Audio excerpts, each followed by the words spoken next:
Yo, what's up everyone? My name is Jet. Welcome back to episode of Inside Alliance. Hope you're having a wonderful day. Today, this episode is going to be a bit different. We're talking strictly Formula One as a prep up for the second running of the Grand Prix of Las Vegas. And unlike last year's inaugural running of the event where we had the first practice session basically be canceled and the second practice session having issues as well, with Thursday being destroyed by a drainage cover destroying the underbody of Carlos Sainz's Ferrari, and it was just a horrible PR event for Formula One as a whole. This time around things were smooth specifically for Mercedes and Lewis Hamilton. It's interesting because Lewis Hamilton mentioned how he didn't even want to come back for the final three races of the season following Brazil, but he comes back and comes back on top of the board in both practice sessions. Hamilton led the first practice session with a time of 1 minute and 35 seconds. His teammate George Russell in second, and fellow Brit Lando Norris rounds out the third place. Charles Leclerc and Max Verstappen fourth and fifth, Carlos Sainz in sixth, Alonso in seventh, Oscar Piastri, Pierre Gasly, and Sergio Perez rounds out the top 10 as they look at the other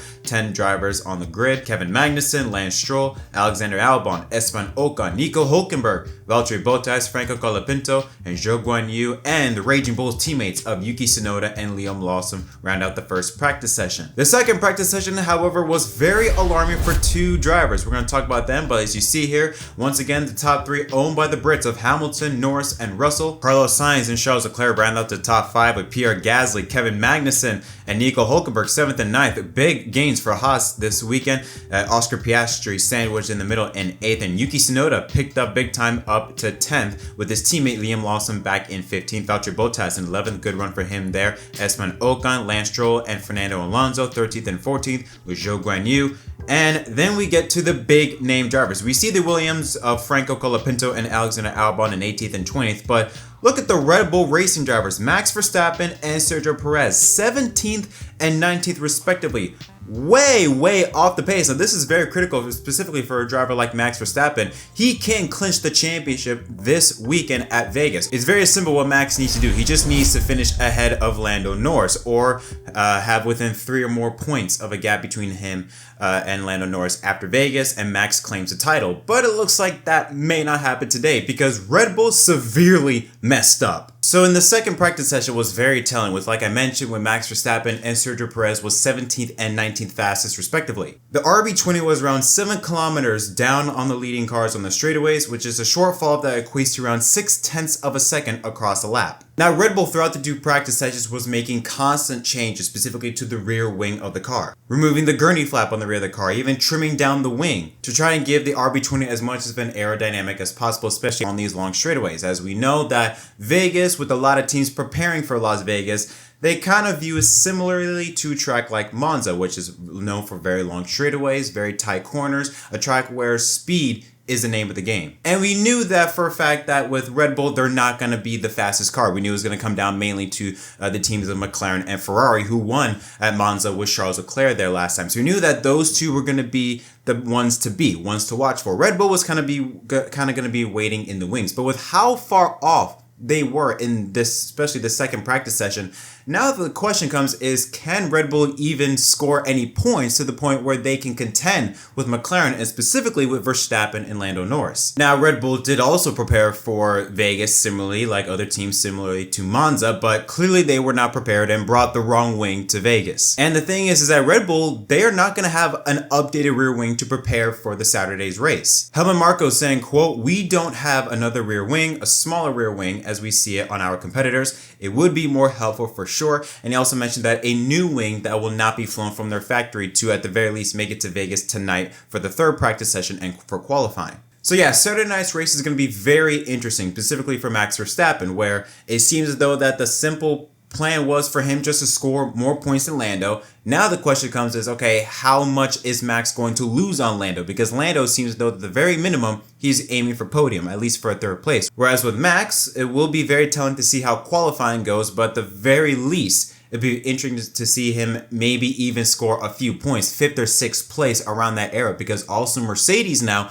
they have brought in a lot of pace heading into Vegas today. So you have McLaren, Ferrari, and Mercedes now far ahead of Red Bull after the first 2 practice sessions. How will Red Bull bounce back in the 3rd practice session and specifically qualifying will be very interesting to see on the chances, the likelihood of Max Verstappen right back up with the title here in Las Vegas. And finally, we're going to talk about Andretti, General Motors with Cadillac, and Formula One. Now, those 3 parties have been in not so good talks. We've heard of Andretti that were blocked by Formula One. They were accepted, they were granted approval by the FIA, but were blocked by Formula One management to enter as the 11th team for at the very minimum 2026, with Andretti having with GM and Cadillac building an engine preparation for 2028. Now, just based on what we've heard from the media, clearly Formula One in my eyes have been acting egregiously unfair to Andretti. And Andretti, what he's been saying about how Formula One, they're trying to keep Andretti from entering into their grid. What Andretti's been saying is very true, and it's very telling when you consider the fact that former Liberty Media CEO Greg Maffei straight up told Mario Andretti that, quote, "I will do everything in my power to see that Michael Andretti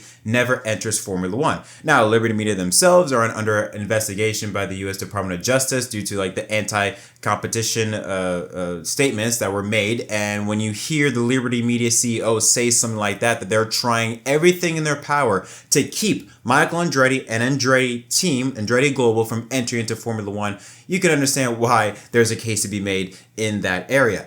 But with recent news about Michael Andretti himself stepping down as owner of his own race team, now the talks between Cadillac and F1 have all of a sudden now improved. Now, first reported by the Associated Press that Cadillac and F1 talks have picked up once again, but this time it seems as though that Cadillac will be taking the role kind of similar with Audi themselves, not just being a team sponsor, but being an engine supplier and owner of the race team. It seems as though that Cadillac is taking that same avenue, with them having either a very little presence with Andretti or Andretti just being completely gone from the table as a whole. So much so that we could see Cadillac on the grid by 2026, but have a customer engine supply their cars for at least 2 years. Them looking at maybe Ferrari or Mercedes as just examples, I'm just saying, while they build their own engine for the 2028 season around that time frame. But it is so very telling. I mean, it's screaming at the face of how unfair Formula One is to Andretti, that they want nothing to do with Cadillac, even though Cadillac and Andretti, they have prepared to enter into Formula One,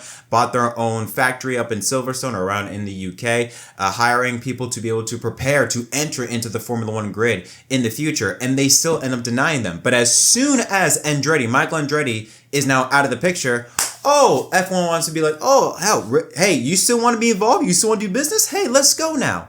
I will admit, Michael Andretti's way of approaching entry into the Formula One grid wasn't the best way. He probably, made some enemies that is within the F1 circle, but still, it's so unfair and ridiculous how Formula One wants everything with America. I mean, we have 3 races in America. They're jacking up the prices, literally doing everything with America.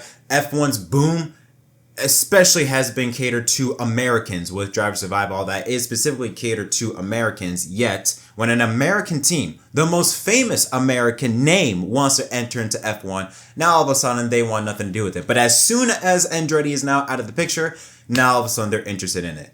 It's moments like this where I just hate the politics with Formula One, where the simple goal should just be more teams is better for racing. And I guarantee you that Andretti, Cadillac, that partnership is miles better than some of the other teams that have been in the F1 grid for a while. Like, for example, Haas, who for the longest time didn't even have a damn simulator until Toyota came into play. So you look at other teams and the state they have been compared to the state that Andretti and Cadillac are trying to enter into Formula One with. The fact that F1 said no to them, but as soon as Andretti's out of the picture, they then all of a sudden agree now or want Cadillac in the sport now.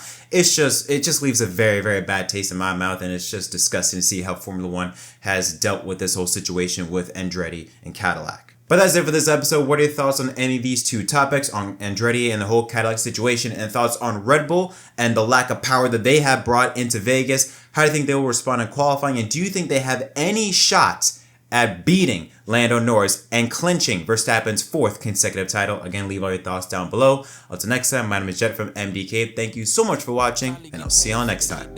You can't tell me now about time. Do you know how many lines I done put down? Vibes I done sent out, but we ain't here, you dig. I love the market till they come red carpet the kids. Success still the target, soon I'll be crossing that bridge. But can't bring everybody with me, family only. I got some people think I owe a favor, barely know me. That's why my focus on the road, it's all I know. I see them sticking close to play the wall.